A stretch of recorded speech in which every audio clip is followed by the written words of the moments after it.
So this is usually a time of year notorious for really bad movies coming out. But occasionally it's also a time of year when movies do really well because sometimes people, just are looking for indoor stuff to do because it's cold. And so you have instances like 2 years ago where movies like Paul Blart Mall Cop and He's Just Not That Into You and Taken all make over $100 million.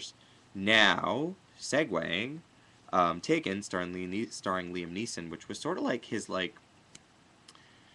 late in life career breakthrough, where it was like, wow, Liam Neeson as the lead of a movie can actually sort of help validate that movie if the movie is actually crap, and then it can go on to make $100 million.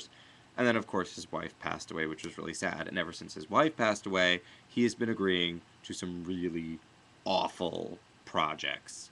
Okay, the A Team, fair enough, might have been a big hit, and then he could have had a franchise. Okay, I get it. But some of his other projects are just terrible.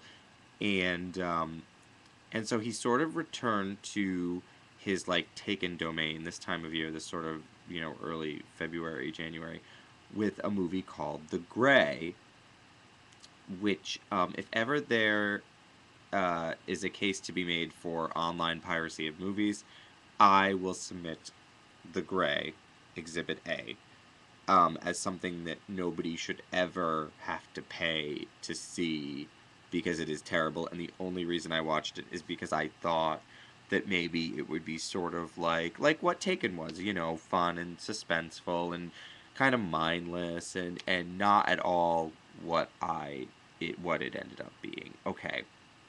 First of all, there's going to be a ton of spoiler alerts in this video, and I am not apologizing for that. And do not turn off this video because there are spoiler alerts in it, because you should not watch this movie. And if you do and you can't figure out all the stuff that I'm telling you is coming up in it, then you need to have a CAT scan and have them check your brain because it's all pretty obvious. But don't you always love? Or side note. Don't you love? I call them like the spoiler alert people who like it doesn't matter what you bring up, it doesn't matter what movie, book, TV show, they refuse to let you talk about it. They say if they haven't experienced it themselves, and they're like, spoiler alert, no, no spoiler alert. I might want to watch it, see it, read it. I like that those people that they assume that at some point they're just going to watch and read and see everything. So please don't ruin anything for them ever. You know. Anyway, so The Grey. It's this terrible movie.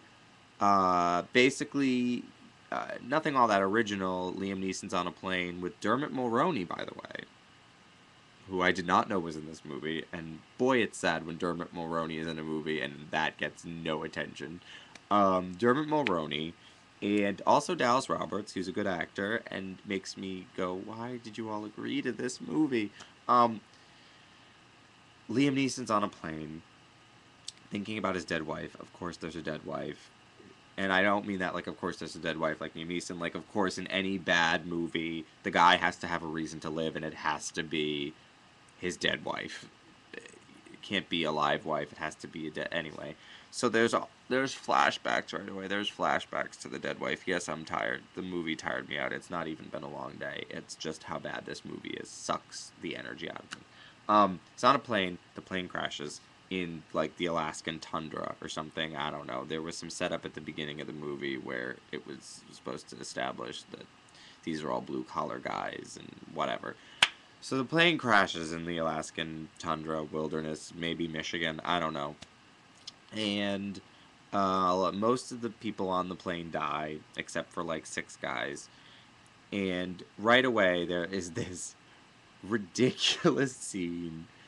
Um, but if I had to describe this movie, I would say it's ridiculous, but it's never quite ridiculous enough to be mindless and campy and bad in that entertaining sort of way. It always just stops there. It's like the cock tease of bad movies. Like it gets you to that point where you're gonna laugh, and then it like bottoms out and is just depressing, and so you're depressed, and it's a bad movie, and it's terrible.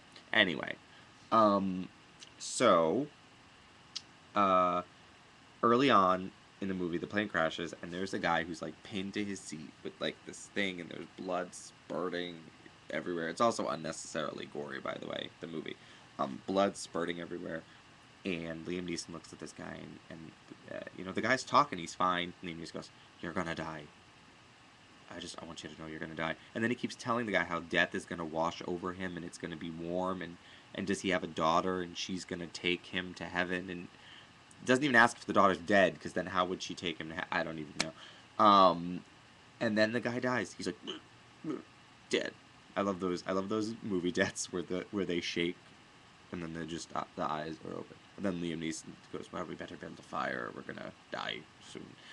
And that establishes that Liam Neeson's a badass. And don't you love that now Liam Neeson is a badass in movies? That now he's a badass. Like, he was Alfred Kinsey, and now he's like Mr. Action Movie after like one film.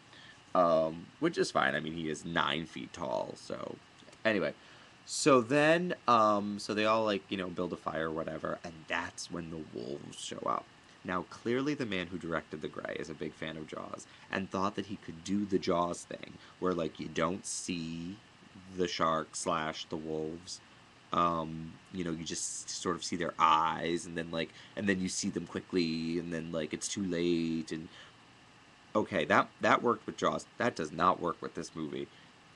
You see like eyes of the wolves, and then they attack someone. 90% of this movie is pitch black. Whoever lit this movie should be fired. Like, a lot of people should be fired. The director, whoever wrote it, if there was anyone. Most of the actors are terrible. The backup people. I mean, I know they're just meant to be eaten by wolves, but still.